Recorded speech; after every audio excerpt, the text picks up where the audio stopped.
M Basant Kumar और Pioneer commerce classes bye बसंत sir की तरफ से आज कंपनी हम पढ़ा रहे हैं। कंपनी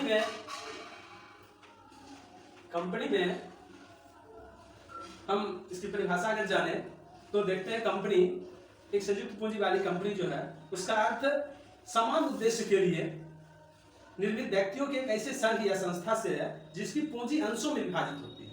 और वास्तव में कंपनी एक कृत्रिम व्यक्ति है। एक company is artificial person. Artificial person का मतलब होता है जे हम एक कृत्रिम व्यक्ति है। कंपनी पर हम केस कर सकते हैं। कंपनी अपने नाम से जमीन खरीद सकती है, हम पर कंपनी केस कर सकती है। तो कंपनी का तात्पर्य है जो संयुक्त पूंजी वाली कंपनी लाभ के लिए बनाई गई व्यक्तियों की एक ऐसी ऐच्छिक संस्था है जिसकी पूंजी उन हस्तांतरणीय अंशों में विभाजित रहती है जिसका स्वामित्व सदस्यता की शर्त होती है। तो कंपनी में कहता है कंपनी की पूंजी जो है वो अंशों में विभक्त होती है, यानी शेयर अंश में विभक्त होता है। अंश का तात्पर्य है जो पूंजी का को एक टुकड़ों में बांटना, यानी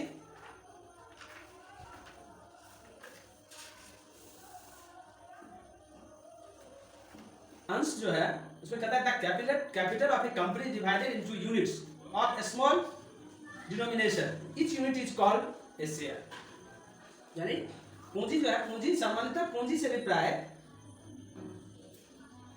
जो है व्यवसाय में स्वामी द्वारा लगाई गई पूंजी से, और शेयर जो है पूंजी जो है छोटे छोटे टुकड़ों में अंश में विभक्त है। शेयर दो प्रकार के मुख्यतः होते हैं। पहला प्रेफरेंस शेयर यानी पूर्वाधिकार अंश, और दूसरा है इक्विटी शेयर, समता अंश। पूर्वाधिकार अंश का तात्पर्य है वैसे अंशधारी जिसको सब कुछ पहले पाने का अधिकार है, प्रेफरेंस है। उनको पूंजी पहले पाने का अधिकार है, लाभांश पहले पाने का अधिकार है। यानी अंश से क्या मिलता है? डिविडेंड, लाभांश, डिविडेंड मिलता है, लाभांश। तो पूर्वाधिकार अंशधारी को पहले लाभांश पाने का अधिकार है। कंपन की स्थिति में भी इनको पहले पूंजी पाने का अधिकार है। और समता अंशधारी वैसे अंशधारी जो पूर्वाधिकार अंश नहीं है, अर्थात इनको पूर्वाधिकार अंश को लाभांश देने के बाद जो बचता है उसमें से इक्विटी शेयर धारक को मिलेगा। मगर इक्विटी शेयर धारक जो होते हैं उनको पावर ज्यादा होता है, उनकी शक्ति ज्यादा होती है, उनको वोट देने का अधिकार है। कंपनी के बोर्ड ऑफ डायरेक्टर का जब मीटिंग होता है तो उसमें वो भाग लेते हैं। यानी कंपनी के असली स्वामी वो होते हैं, कंपनी के असली मालिक इक्विटी शेयर होल्डर होते हैं। अब जो है शेयर इशू कैसे होता है, तो इशू ऑफ शेयर जब हम देखते हैं तो शेयर को तीन तरीका से इशू किया जाता है। ठीक है, यानी सममूल्य पर जितना कीमत है, शेयर का कीमत 10 या 100 रुपया होता है, 10 या 100 रुपया। अगर 10 या 100 रुपया पर ये बेचा जा रहा है, इशू किया जा रहा है, तो ये कहलाता है सममूल्य पर, कीमत के आधार पर इसको इशू ऑफ शेयर को बांटा गया। और एक है एट प्रीमियम, यानी प्रीमियम पर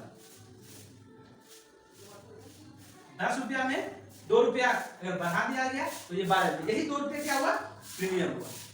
और यहाँ 100 रुपया कीमत है, इस पर 10 रुपया एक्स्ट्रा लिया गया तो यही 10 रुपया क्या हुआ? प्रीमियम कहलाया, 110 रुपया। और एक है एट डिस्काउंट, यानी छूट पर। जैसे 10 रुपया में 1 रुपया छूट दे दिया गया, 9 रुपया शेयर बेचा गया। ये इशू ऑफ शेयर का रुपया के आधार पर बांटा गया। अब जो है शेयर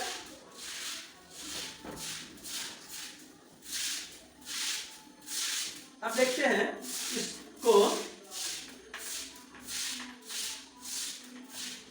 शेयर जो इशू होता है वह दो प्रकार से इशू किया जा सकता है। पहला है जो उसको नगद बेचा गया, और दूसरा है तो शेयर जो है वो इशू जब होता है तो हम देखें at par, at premium, at discount पर होता है। मगर फिर इसको जो है इशू आप जब हम शेयर करते हैं तो उसमें दो तरीके से किया जाता है।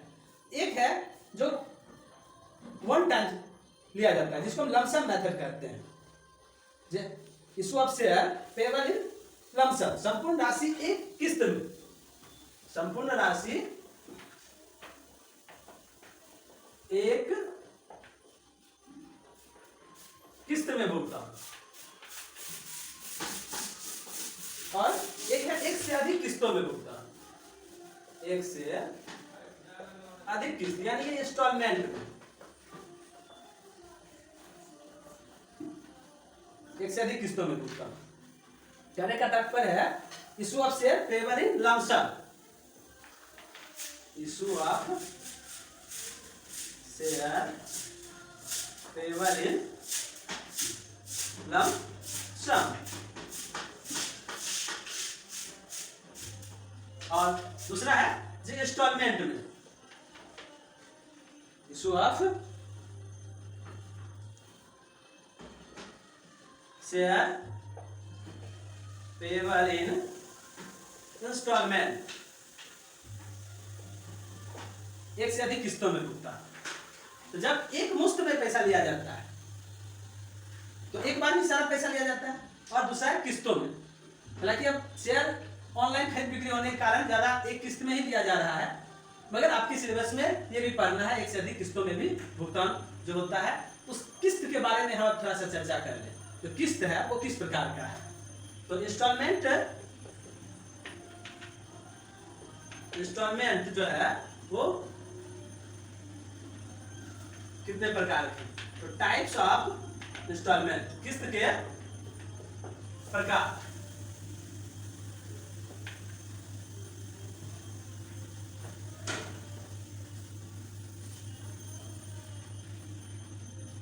किस्त का जो प्रकार है, पहला जो किस्त कंपनी लेती है, जब किस्त की बात आती है एक से अधिक किस्तों में भुगतान, किस्त के प्रकार जब किस्त की बात आती है एक से अधिक किस्तों में जब भुगतान होता है, तो सबसे पहला किस्त का नाम दिया गया ऑन एप्लीकेशन, ऑन एप्लीकेशन यानी आवेदन पर। कंपनी पहली बार जब शेयर इशू करती है और उस टाइम जो पैसा लेती है कंपनी इशू के वक्त, वो कहलाता है क्या, आवेदन पर, ऑन एप्लीकेशन। दूसरा बार कंपनी किस्त का भुगतान के लिए करती है, उसको कहते हैं ऑन अलॉटमेंट यानी आवंटन पर, आवंटन पर। और तीसरा किस्त को कहता है फर्स्ट कॉल, फर्स्ट कॉल यानी प्रथम याचना पर। कुछ कंपनी फर्स्ट कॉल के समय पूरा पेमेंट ले लेती है, तो वहां पर फर्स्ट एंड फाइनल कॉल लिखा है, और अगर चौथा किस्त जाएगा तो उसको हम लोग सेकेंड कॉल करेंगे। तो सेकेंड कॉल के समय पूरा पैसा ले लिया जाएगा, सेकेंड कॉल इसी में जोड़ देंगे and the final call, second and final call यानी द्वितीय एवं अंतिम याचना, द्वितीय एवं अंतिम याचना। अगर इससे भी आगे जाएगा तो थर्ड कॉल कहलाएगा, थर्ड एंड फाइनल कॉल यानी तृतीय एवं अंतिम याचना, तृतीय एवं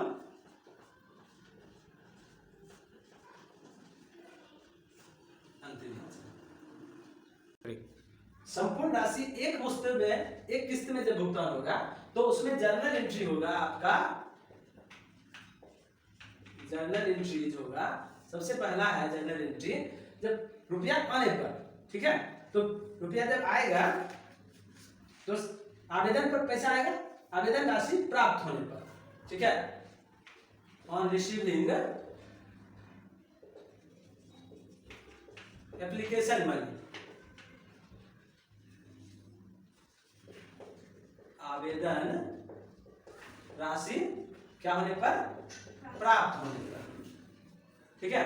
तो सबसे पहले इसमें लिखेंगे आवेदन राशि प्राप्त होगा तो बैंक अकाउंट दिया, बैंक अकाउंट दिया to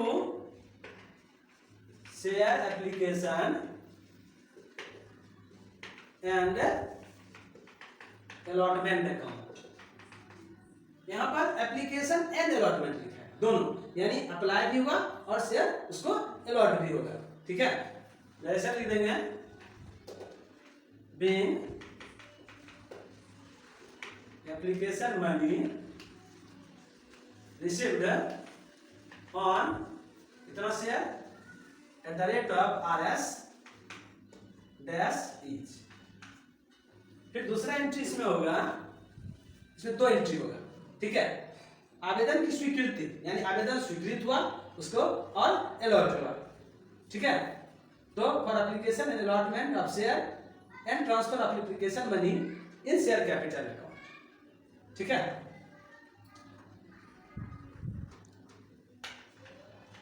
for application and allotment of share and transfer of application money of application money in share capital account, in share capital account यानी पूंजी खाते में जो आवेदन की राशि है उसको पूंजी खाते में हस्तांतरित करते हैं। आवेदन की राशि, इस पैसा को जो आवेदन पर पैसा आया उसको हम ट्रांसफर करते हैं पूंजी खाते में। तो इसका जनरल एंट्री होगा share application and allotment account DR to share capital account. ऐसा लिखेंगे being share allotted and application money transferred to share capital account, ठीक है।